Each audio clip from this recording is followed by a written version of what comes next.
In spite of numerous and conflicting political terms used to classify the Spanish conflict, the fundamental issue lies neither between republicanism and fascism, nor between communism and monarchism. Mainly and simply, it is a war between the proletariat and the upper classes. The Spanish called it la causa, the cause. And it was the cause. It was the place where, of course, the Second World War could have been stopped, because it was a triumph for both Hitler and Mussolini.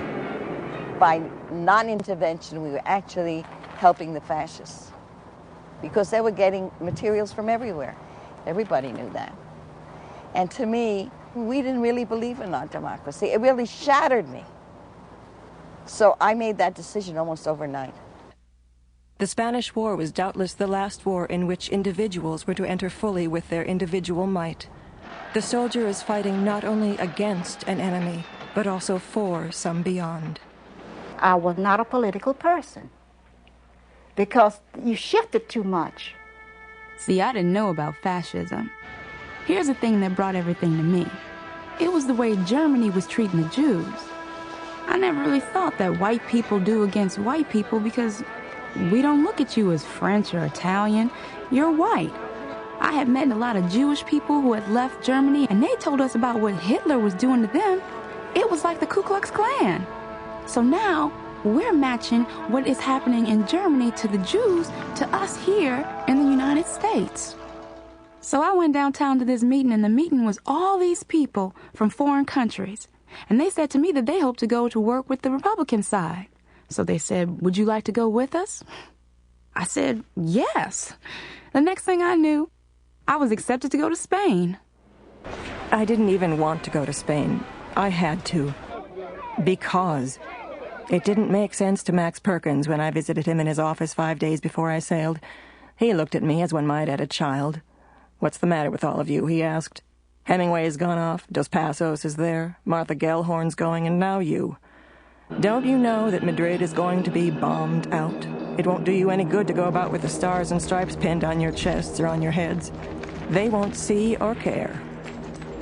Things are blowing up so badly everywhere. I want to be in Spain desperately. If you're part of a big thing, you feel safe. It's only waiting and looking on from the outside that makes one feel nervous and lost. I was with the 2nd American Medical Unit, the lone representative of the Negro race.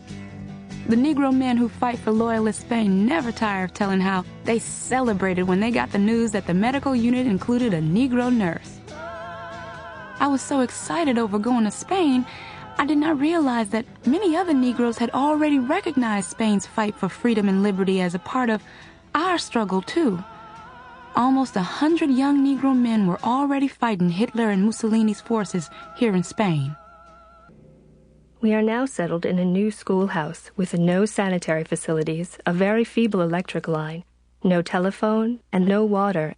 We went immediately to the alcalde, head of the Popular Front, asking him for the full cooperation of the village in the installation and operation of the hospital.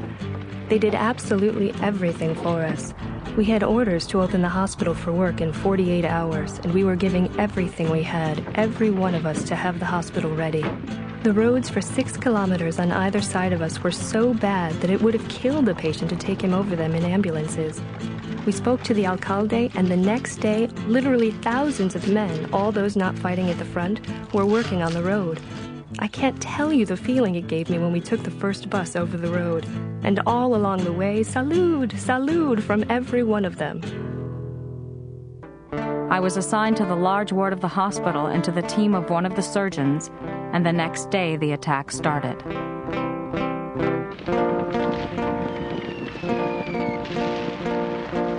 That was the attack of Brunete, and it was estimated we had 20,000 killed and wounded on that front, about 5,000 that came through our hospital.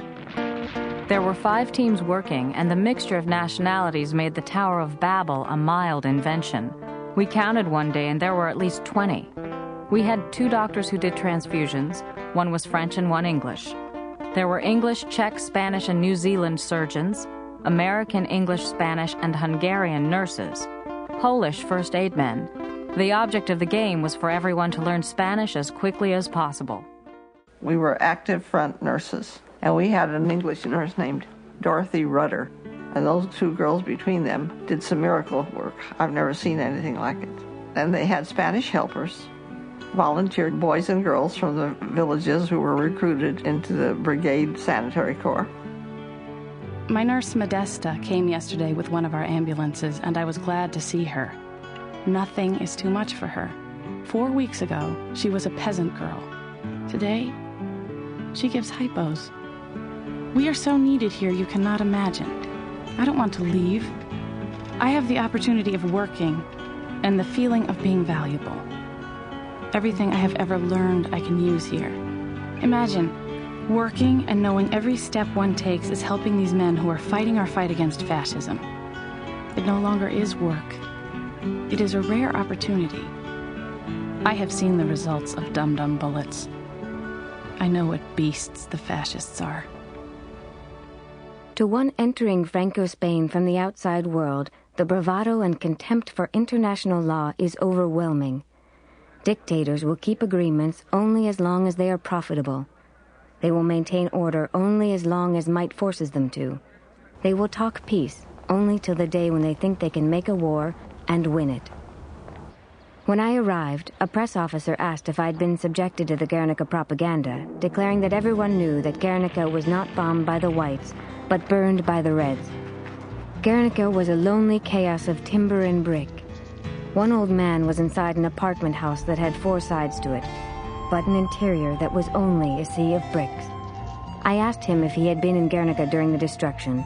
He nodded his head and declared that the sky had been black with planes. Aviones, he said. Italianos y alemanes. The press officer turned pale. Guernica was burned, he contradicted. The old man stuck to his point, insisting that after a 4-hour bombardment, there was little left to burn. The press officer moved me away. He's a Red, he said. When later in the day we ran into 2 staff officers, he brought the subject up. Guernica's full of Reds, he said. They all try to tell us it was bombed, not burned. Of course it was bombed, said one of the officers. We bombed it, and bombed it, and bombed it. And bueno, why not? The press officer never mentioned Guernica again. A vital part of our work is our work with the Spanish girls and women here in the hospital. They are of all types, generally uprooted from homes and families, refugees from Madrid, with all sorts of backgrounds, most of them working for the first time in their lives outside of their homes.